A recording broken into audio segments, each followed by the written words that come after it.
Hello दोस्तों, आपका स्वागत है अपने YouTube channel lucky image exam में। साथियों, आज हम आपको वृत्त से संबंधित कुछ टिप्स बताएंगे जो एसएससी जीडी एग्जाम के लिए बहुत ही महत्वपूर्ण है। साथियों, यहाँ देखेंगे वृत्त, वृत्त, सर्किल, सर्किल, सर्किल की जो बहुत सारी बातें हैं, इंपॉर्टेंट बातें हैं, इसको हम ध्यान से देखेंगे। ये हमारा सर्किल है। सर्किल में यहाँ इसका एक कोई केंद्र होता है। केंद्र से परिधि की दूरी हमारी त्रिज्या कहलाती है, और यहाँ से ये भी हमारा क्या कहलाता है, त्रिज्या कहलाता है, और ये भी त्रिज्या। और ये त्रिज्या दोनों क्या होता है, हमारा व्यास होता है। दोनों त्रिज्या क्या होता है, व्यास के बराबर होगा। डी बराबर क्या हो जाता है, 2r के। साथियों, हम यहाँ देखेंगे एक वृत्त में जो सबसे बड़ा जीवा होता है वो हमारा क्या होता है, व्यास होता है। सबसे बड़ा जीवा, सबसे बड़ा जीवा, सबसे बड़ा जीवा हमारा क्या कहलाता है, व्यास कहलाता है। अब यहाँ देखेंगे हम, यहाँ केंद्र से यहाँ 8 त्रिज्या की पे अगर वक्र टाइप की रेखा, इसको एक बार इसके सर्किल खींच लिया जाए तो हमारा क्या होता है, 2πr के बराबर होगा, या परिधि कह सकते हैं। परिधि, परिधि हमारा क्या होता है, सर्किमफेरेंशियल p बराबर क्या होता है, 2πr के। कितना होगा, 2πr के होता है। और यहाँ पे ऐसे यहाँ पे सवाल पूछता है कि जैसे अगर यहाँ पे कोई तार से बांधा गया रेखा की लंबाई क्या होगा, तो यहाँ पे क्या निकालते हैं, 2πr निकालते हैं। और अगर कहा है इसका क्षेत्रफल, तो क्षेत्रफल वाला हमारा ये वाला हिस्सा होता है, पूरा क्षेत्रफल वाला ये वाला हिस्सा होता है। तो यहाँ पे क्या होगा, ये हमारा वृत्त का जो क्षेत्रफल होता है a बराबर होता है πr² होता है। क्या होगा, πr²। अब साथियों, कभी कभी क्वेश्चन पूछ लेता है, अगर इस वृत्त से एक ऐसे कुछ लंबाई यानी कुछ चाप की यहाँ से एक त्रिज्या, यहाँ से ऐसी रेखा निकाल लेते हैं या ऐसा आकृति निकाल लेते हैं, इसको कहते हैं त्रिज्यखंड। क्या कहेंगे इसे, त्रिज्यखंड। अब त्रिज्यखंड की परिमाप पूछ लेगा। अगर त्रिज्यखंड की परिमाप, तो यहाँ r आपको पता है और यहाँ r पता है, ये लंबाई चाप की दिया रहेगा। आपसे पूछेगा इसका परिमाप, तो इसका परिमाप क्या होगा, p बराबर 2r के और यहाँ पे l, ये क्या होगा साथियों, परिमाप होगा। अब आपसे इसका अगर पूछा है कि यहाँ थीटा कोण का यहाँ पे काट के निकाल लिया गया है, इसका पूछेगा चाप की लंबाई। चाप की लंबाई क्या होगा, चाप की लंबाई हमारा l, यहाँ से l बराबर क्या होगा, जितना कोण यहाँ से यहाँ तक कुल कोण कितना होता है, 360 होता है। और 360 भाग का कितना भाग काटा गया है, थीटा भाग काटा गया। अब इसमें क्या करेंगे, 2πr से गुणा करा लेंगे। 2πr से गुणा करा लेंगे तो हमारा क्या निकल के आता है, चाप की लंबाई निकल के आता है। ठीक है साथियों, आगे हम देखेंगे इसमें। और इसमें क्वेश्चन पूछता है, इसकी त्रिज्यखंड का क्षेत्रफल पूछता है।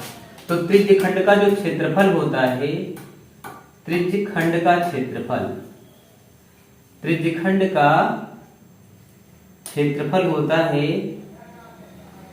a बराबर, कुल क्षेत्रफल इसका कितना होगा साथियों, पूरा 360 होगा। 360 भाग में इतने भाग का निकालना है क्षेत्रफल, यहाँ इतने भाग का, तो थीटा मान लिखेंगे। और यहाँ पे वृत्त की जैसा है तो वृत्त का क्षेत्रफल लिखेंगे, ये आ जाएगा त्रिज्यखंड का क्षेत्रफल आ जाएगा। ठीक है। अब यहाँ एक बात ध्यान से याद रखना, जैसे हमारा यहाँ पे पूछता है कभी कभी एग्जाम में, ये हमारा यहाँ से इतना भाग काटा गया है, ये कितना कोण है, थीटा कोण है, ये कितना है, r है। यहाँ से ये हमारा जो छायांकित भाग होता है, इसको हम कहते हैं लघु वृत्तखंड। इसे क्या कहेंगे, लघु वृत्तखंड। इसे क्या कहेंगे, लघु वृत्तखंड कहेंगे। बाकी शेष जो भाग होता है, इस भाग को हम क्या कहते हैं, दीर्घ वृत्तखंड। दीर्घ वृत्तखंड। हम यहाँ देखेंगे कि कभी आपको निकालना आ गया कि यहाँ पे ये त्रिज्या दिया है, आपसे पूछा है लघु वृत्तखंड का क्षेत्रफल ज्ञात करने के लिए। तो हम क्या करते हैं, यहाँ पे त्रिज्यखंड का क्षेत्रफल निकाल लेंगे। त्रिज्यखंड का क्षेत्रफल निकालने के बाद यहाँ त्रिभुज का क्षेत्रफल है, इस त्रिभुज का क्षेत्रफल घटा लेंगे तो हमारा क्या निकल के आ जाता है, लघु वृत्तखंड का क्षेत्रफल निकल के आ जाता है।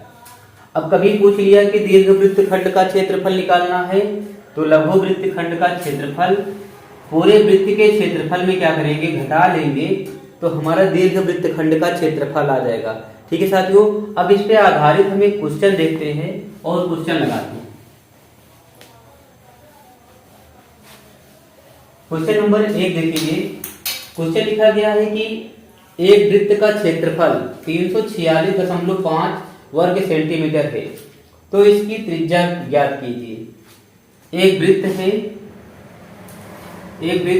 वृत्त का क्षेत्रफल 346.5 सेंटीमीटर स्क्वायर है, और ये क्या होगा, ए के बराबर होगा। ए बराबर क्या होता है, पाई आर स्क्वायर होता है। अब यहाँ पे हम क्या करेंगे, इसका मान निकालना है। क्या पूछा है आपसे, त्रिज्या पूछा है, तो त्रिज्या r बराबर आर स्क्वायर बराबर क्या होगा, 346.5 बटे क्या होगा r, यहाँ पाई नीचे आ जाए, पाई का मान कितना रखेंगे, 22/7 रखेंगे, और 7 हमारा ऊपर आ जाएगा यहाँ पे।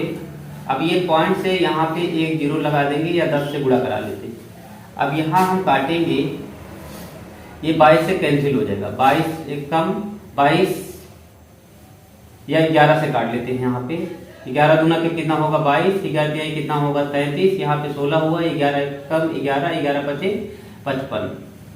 अब यहाँ 5 से काट लेंगे, 5 दूनी का कितना होगा 10, और यहाँ पे काटेंगे तो यहाँ पे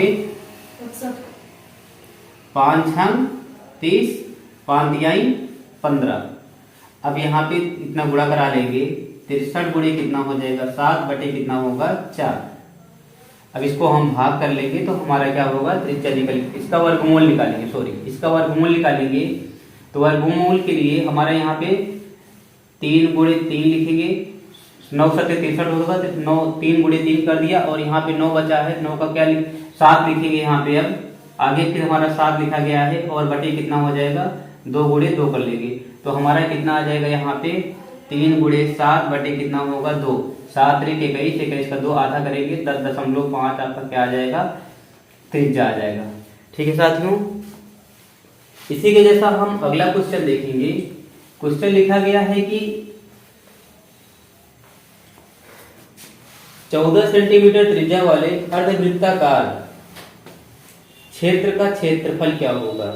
14 सेंटीमीटर त्रिज्या वाले अर्धवृत्ताकार, 14 सेंटीमीटर त्रिज्या है, 14 सेंटीमीटर त्रिज्या है, अर्धवृत्ताकार क्षेत्र का क्षेत्रफल क्या होगा। ये क्षेत्र का क्षेत्रफल पूरे का पूछा गया है।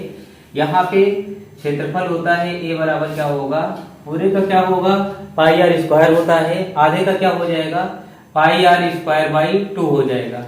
अब यहाँ पाई का मान कितना रखेंगे 22/7 रखेंगे, और यहाँ आर का मान कितना रखेंगे 14 गुणे कितना होगा 14 होगा, और बटे कितना हो जाएगा आपका 2, 7 दूनी का 14 कितना होगा, ये कैंसिल होगा। अब यहाँ पे गुणा करा लेंगे, 22 दहमा कितना होगा 220 हो जाएगा, 22 को कितना होगा 88 हो जाएगा यहाँ पे। अब इसको जोड़ लेंगे 8 2 308, 308 सेंटीमीटर स्क्वायर का क्या आ जाएगा, वृत्त का क्षेत्रफल आ जाएगा। लिखा गया है कि एक वृत्ताकार क्रिकेट मैदान का क्षेत्रफल है 24.64 हेक्टेयर। अगर रस्सी से मैदान की सीमा बनाई जाए तो 5.4 प्रति मीटर की दर से लागत का पता लगाइए। हम साथ देखेंगे, यहाँ पे लिखा गया है कि एक क्या है क्रिकेट मैदान है।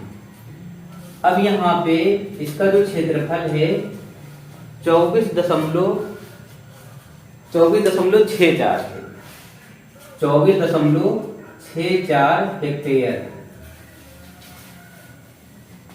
अब यहाँ पे इसमें जो खर्च लगता है, इसके किनारे पे रस्सी लगाई गई है, उसका खर्च है 5.4 रुपए, 4 रुपए प्रति मीटर, 5.4 रुपए क्या है प्रति मीटर। आपसे इसका रस्सी का कुल कितना, यहाँ पे जब रस्सी लगाएंगे तो इसका कुल कीमत कितना लगेगा ये पूछा गया है। हम यहाँ पे पहले जो क्षेत्रफल लिखा गया है उसको निकालते हैं कि यहाँ पे इसकी त्रिज्या कितनी होगी। यहाँ से आर निकालेंगे। हम पहले सबसे क्या करेंगे, इसमें हेक्टेयर को किस में बना लेंगे, मीटर में बना लेंगे। आपको पता है एक हेक्टेयर बराबर हो जाएगा 10,000 मीटर स्क्वायर। 10,000 मीटर स्क्वायर के कितना हेक्टेयर है, 24.64 हेक्टेयर। 24.64 हेक्टेयर बराबर कितना हो जाएगा, यक्स से मीटर आ जाएगा, यहाँ पे गुणा करा लेंगे तो 24 6400 बराबर क्या होगा, यक्स। इतना मीटर स्क्वायर आ जाएगा। और ये क्या होगा, क्षेत्रफल के बराबर हो जाएगा। क्षेत्रफल का मान क्या होता है, ए बराबर होगा पाई आर स्क्वायर होता है। क्या होगा, पाई आर स्क्वायर। अब पाई का मान कितना होगा, 22/7। आर का मान आर स्क्वायर लिखेंगे, इसकी जगह पे लिखेंगे 246400। अब यहाँ क्या करेंगे, 11 से काट देंगे। 11 दूना कितना होगा, 22। 11 दूना कितना होगा, 22, और यहाँ पे 26 होगा। तो 11 दूना 22 और 11 चौको 44, और यहाँ पे डबल जीरो। अब यहाँ पे ये 7 से यहाँ गुणा करा लेंगे। आर स्क्वायर बराबर, अभी 2 से और कट जाएगा, यहाँ पे 2 से और काट लेंगे, कितना होगा हमारा 1 से 12 डबल जीरो। अब यहाँ आर स्क्वायर बराबर क्या होगा, 16 7 112 होगा, 1600 कर देंगे, और 7 गुणे वहां पे 7 यहाँ वाला, और यहाँ से एक 7 निकलेगा, इसको लिख दिया है। आर का मान आपका कितना आ जाएगा, यहाँ पे आर का मान आएगा इसका 40 आ जाएगा, और इसका कितना होगा 7 आएगा। कितना होगा हमारा 28 डबल जीरो, कितना आएगा 280 आ जाएगा। ये आर का मान आ गया। आपसे क्या पूछा गया है, यहाँ पे जो डोरी लगाई गई है, अब यहाँ से इसका क्या निकालेंगे, परिधि निकालेंगे। परिधि हमारा क्या होता है, 2 पाई आर, 2 गुणे 22/7, और यहाँ पे 28, 7 कम 7 7 चौको 28। अब यहाँ पे गुणा करा लेंगे, 22 9 ये कितना होगा, 22 अट्ठे कितना होगा, यहाँ पे 2 चौको 8 होगा, 22 अट्ठे कितना होगा 176, 1760 मीटर क्या होगी, यहाँ पे रस्सी लगेगी। 1760 मीटर रस्सी लगेगी, और 1 मीटर रस्सी की जो पैसा लगता है 5.4 रुपए लगता है। तो कितना रस्सी है टोटल, इतना रस्सी 1760 मीटर रस्सी है। इसका खर्च कितना लगेगा, y रुपए लगेगा। अब यहाँ पे हम इसका क्या करेंगे, मल्टीपल करा लेंगे, तो y का मान निकल आएगा। y बराबर कितना होगा, 1760 गुणे कितना होगा, 5.4 होगा, 0 का 0, 4 6 कितना होगा 24 होगा, 4 7 कितना होगा 28, तो 30 हो जाएगा। 4 1 कम 4, 3 कितना हो जाएगा 7 होगा, 5 0 0 होगा, 5 6 कितना होगा 30 होगा, 5 7 35 3 38 होगा, और 5 1 कम 5 3 कितना हो जाएगा 8 हो जाएगा। यहाँ पे जोड़ लेंगे, 0 हो गया, 4 हो गया, 8 कितना हो गया 15 हो गया, 8 कितना हो गया 9 हो गया। दशमलव यहाँ लगा लेंगे, तो कितना रुपए खर्च होगा, 9,504 रुपए साथियों खर्च होगा। ठीक है क्वेश्चन अगला, ठीक है दोस्तों, अगला क्वेश्चन नेक्स्ट वीडियो में। थैंक्स।